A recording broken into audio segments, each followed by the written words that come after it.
प्रेमचंद रोयचंद एक ऐसा नाम जो कि इंडिया में ज़्यादातर लोग भूल चुके हैं।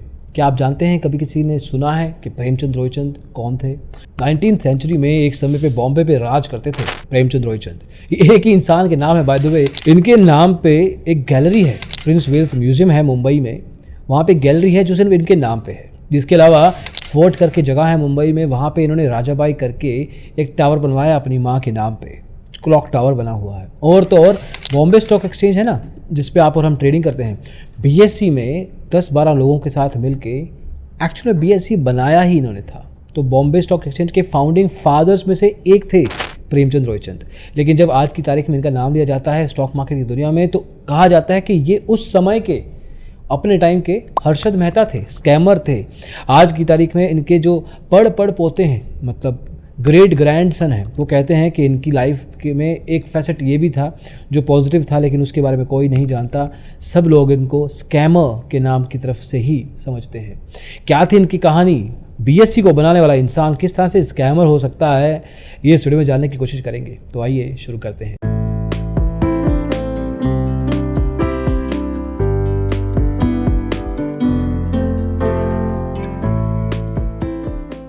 प्रेमचंद रोयचंद के ग्रेट ग्रैंडसन ने कहा कि ये अलग हैं, हर्षद मेहता से अलग हैं। क्यों? क्योंकि इन्होंने जितने भी पैसे लिए उतने वापस किए। तो ये एक डिफरेंस तो है।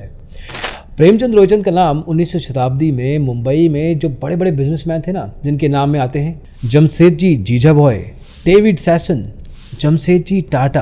अब प्रेमचंद रोयचंद 1831 में पैदा हुए थे सूरत शहर में, और मुंबई में बेहतर बिजनेस अपॉर्चुनिटीज़ के लिए उनकी फैमिली मूव हो गई। अब ये जो मूव था ना उनकी फैमिली का, इसके कारण प्रेमचंद रोयचंद की ज़िंदगी ही बदल गई। और सिर्फ ये मूव ने ना, दोस्तों कहते हैं ना लाइफ इज़ कनेक्टेड, इस एक मूव ने, उस फैमिली के एक मूव ने आगे चल के बॉम्बे स्टॉक एक्सचेंज बनाया। जी हाँ, वो बताऊँगा आगे आपको किस तरह से हुआ। बट फैमिली मूव हो गई। इनको पारसी जैन लड़का था ये, उस समय तो बच्चा था। उनको मौका मिला पढ़ने का अंग्रेज़ी बच्चों के साथ। एल्फिंस्टन स्कूल था वहाँ पे मुंबई में, वहाँ पे पढ़े ये। उस समय ना बहुत मुश्किल था, 1800 सदी की बात हो रही है। उस समय मुश्किल बहुत था कि आप पढ़ जाएं और अंग्रेज़ों के साथ पढ़ जाएं, तो ये तो बहुत बड़ी बात हो गई। तो ये पढ़ने का मौका मिला। अंग्रेज़ी पढ़ी, सीखी, समझी, लिखना जानते थे। तो he was a rarity all together. अपने आप में वो पहले से ही अलग हो गए समाज में कि अरे यार इसको अंग्रेज़ी आती है। 18 साल के जब वो हुए 1849 में, तो उस समय स्टॉक ब्रोकिंग बिजनेस में कदम रखा और विद इन 1 डेकेड, मतलब 10 साल के अंदर ही खुद का बिजनेस बना लिया। एक स्टॉक ब्रोकर बन गए। यूरोप के मर्चेंट के साथ, बैंकर्स के साथ काम करते थे, उठते बैठते थे, खाते पीते थे, घूमते शूमते थे। एक तरह से फिरंगी जो ब्रिगेड थी उनके चहेते बन गए। मतलब he was a known person, एक नोन फेस बन गए अंग्रेज़ों के बीच में। अब प्रेमचंद को स्टॉक मार्केट के अलावा ना gold, silver, then you have cotton, opium से भी प्रेम था। मतलब ये स्टॉक मार्केट के अलावा भी बिजनेस में ट्रेडिंग किया करते थे। और इनमें खास बात थी, खास बात ये थी कि कभी भी ये कहीं लिखते नहीं थे। जो प्राइस चल रहा है, जो मूवमेंट चल रही हैं, जो वॉल्यूम चल रहे हैं, जो भी स्पेसिफिक आस्पेक्ट्स होती हैं जो आजकल हम ट्रेडिंग ऐप में देखते हैं ना, वो सब कुछ ये कहीं लिखते नहीं थे, अपने दिमाग में रखते थे। मतलब मेंटल मेमोरी शार्प इतनी थी कि इनसे पूछ लो कि पिछले हफ्ते एक कॉटन का भाव क्या चल रहा था वहाँ पे, उस शहर में, उस देश में, तो ये बता देते थे। तो that was a cherry on the top of the cake, ऐसा कुछ होता है। अब अंग्रेज़ों के बीच में बैठते थे ना, तो बाकी इंडिया के समाज में नज़रें इज्जत बढ़ गई कि अरे यार ये तो बड़े लोग हैं। तो बैंक ऑफ बॉम्बे में इनकी अच्छी खासी सांठ-गांठ हो गई, समझ हो गई। वहाँ पे जो बड़े बड़े यूरोपियंस थे या जो इंडिया के अमीर अमीर लोग थे ना, जो बैंकिंग में काम करते थे, उनको बिना ब्रोकरेज के स्टॉक ब्रोकर बन गए थे। तो बिना ब्रोकरेज के ट्रेडिंग अलाउड करते थे। मतलब कहते थे कि अरे करो, ट्रेडिंग करो यार, अरे ब्रोकरेज, आपसे क्या ब्रोकरेज लेंगे। ऐसी बातें बोल के अपनी यारी दोस्ती बढ़ा ली और एक पॉइंट इन टाइम पे बैंक ऑफ बॉम्बे के बोर्ड में आ गए, बोर्ड ऑफ डायरेक्टर्स में आ गए। लेकिन बैंक ऑफ बॉम्बे का यही मूव आगे चल के उसी बैंक के लिए सबसे बड़ी गलती निकला।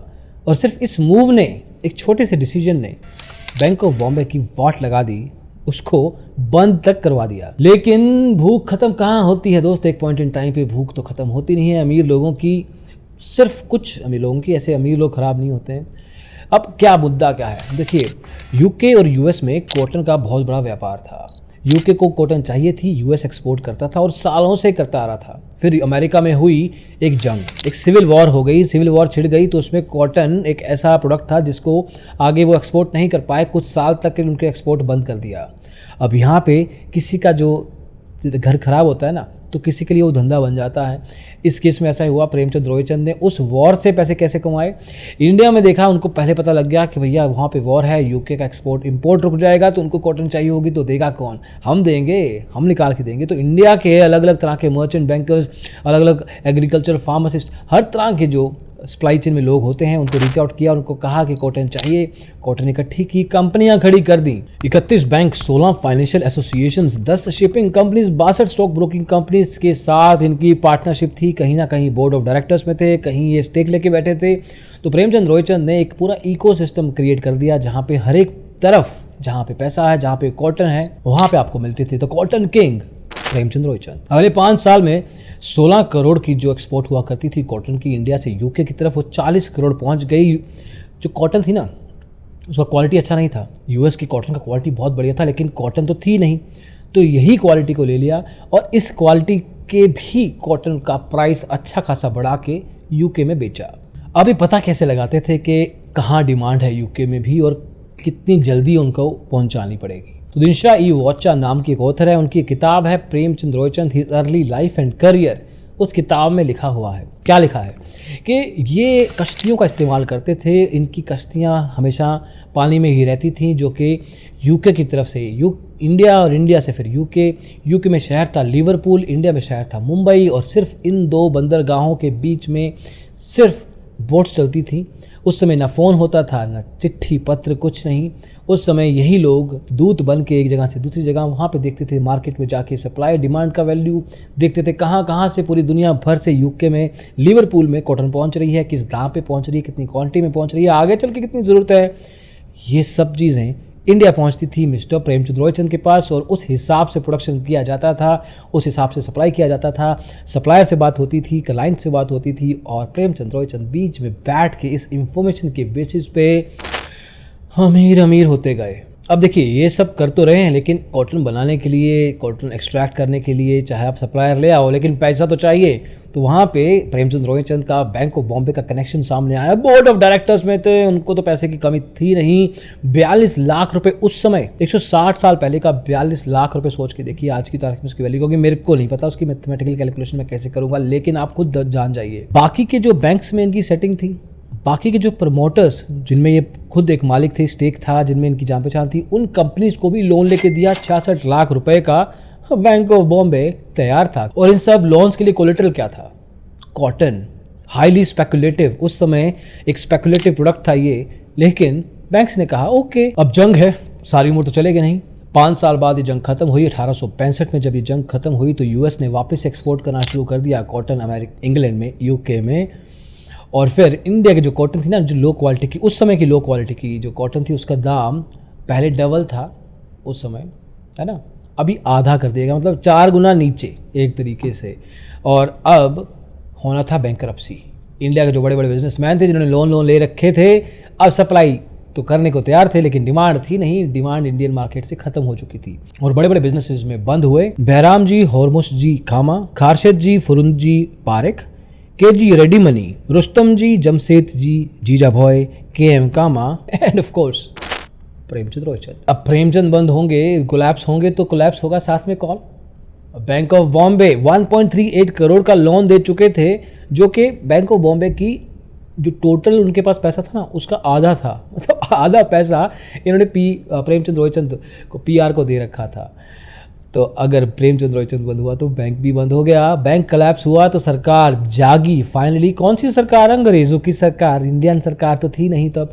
तो अंग्रेज़ों की सरकार ने इन्वेस्टिगेशन बिठाई, कमीशन बिठाई कि कौन है ये, किसके कारण हुआ ये सब, क्या लापरवाही है। तो सब ने फिंगर्स पॉइंट की, कहा किसके ऊपर?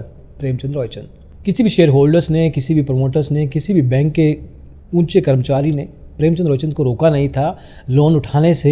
और ये सारा का सारा जो लोन दिया जा रहा था वो ओवर लेवरेज था। वो ऐसे प्रोडक्ट के ऊपर लोन, ऐसे कोलेटरल के ऊपर लोन दिया जा रहा था जिसका खुद का कोई अस्तित्व नहीं था, क्योंकि वो एक शॉर्ट टर्म लेवल की चीज़ थी, उस पर कोई डिपेंडेबिलिटी नहीं थी। This was a deal which was not even official.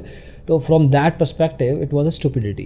और हमारी स्टॉक मार्केट तक क्रैश कर दी इस पर्टिकुलर कोलैप्स ने। 3 करोड़ का मार्केट कैपिटलाइजेशन का नुकसान हुआ। बैंक ऑफ बॉम्बे का जो शेयर था ना 2900 रुपये था उस टाइम पे, 2900 रुपये का शेयर था, गिर के 500 रुपये का रह गया। अब सभी के सभी इसमें बह गए, प्रेमचंद रोयचंद भी। लेकिन प्रेमचंद रोयचंद ने एक ऐसी चीज़ की उसके बाद जो इमेज सुधारने, देखिए आप गाड़ी चला रहे हैं, अगर सड़क पे फुटपाथ पे गाड़ी चढ़ा दें किसी के ऊपर तो उसको बचने के लिए, चलो शायद ड्राइवर ने चलाई हो गाड़ी, लेकिन फिर भी आप कुछ human, you start being human, आप एक इंसान की तरफ बनना की कोशिश करते हैं। तो इन्होंने भी एक इंसानियत का अपना एक नमूना दिखाया और समाज सेवक बन गए उस क्रैश के बाद। यूनिवर्सिटी ऑफ बॉम्बे को अच्छा खासा डोनेशन दिया, कैथेड्रल स्कूल ऑफ गर्ल्स को एक लैंड दिया, साथ ही साथ 50,000 रुपये दिए बोर्डिंग एंड लॉजिंग के लिए, अलेक्जेंडर गर्ल्स स्कूल को 3 लाख रुपए दिए, यूनिवर्सिटी ऑफ कोलकाता को, और साथ ही सूरत में एक लड़कियों का स्कूल भी बनाया अपने पिता के नाम पे। और हाँ, बॉम्बे स्टॉक एक्सचेंज अलग अलग लोगों के साथ मिलकर इन्होंने ही बनाया था। तो the big bull, the philanthropist,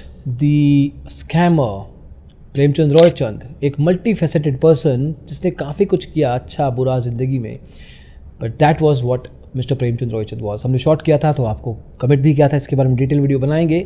this was the detail. Hopefully आपको ये सब कुछ अच्छा लगा हो, आपको कुछ जानना है, आपकी क्या राय है ज़रूर कमेंट्स में बताइएगा। अच्छा लगा होगा तो सब्सक्राइब भी करें। अभी के लिए इतना ही, अगली वीडियो में जल्दी मिलेंगे। इसको देखने के लिए बहुत बहुत शुक्रिया। Bye bye.